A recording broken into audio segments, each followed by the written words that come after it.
Hello, in this video I will talk about protein folding in the ER. ER, or the endoplasmic reticulum, is considered to be the production house of the cell. It is just like a factory. Inside a factory there are several machines which are ensuring the product is properly made, packaged and delivered to its warehouse.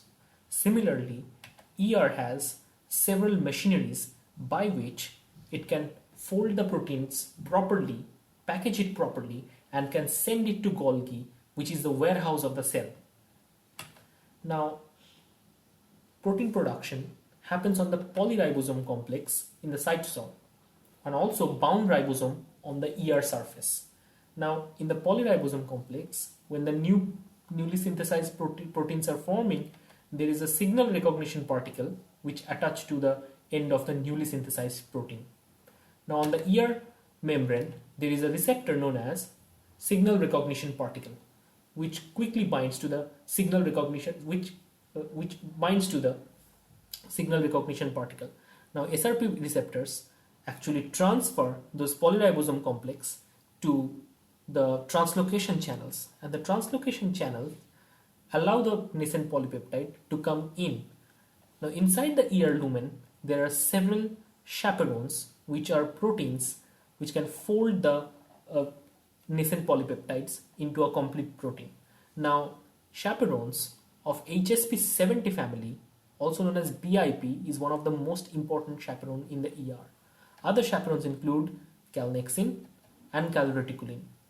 Now, calnexin and calreticulin help to fold a nascent polypeptide chain, whereas BIP prevents immature or improper folding of a nascent polypeptide.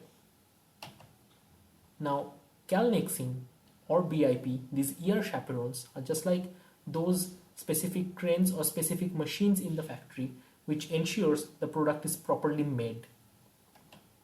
Now, calnexin and calreticulin, they're basically calcium binding lectin. So they recognize, as a lectin, they would recognize glucose containing N-linked oligosaccharides.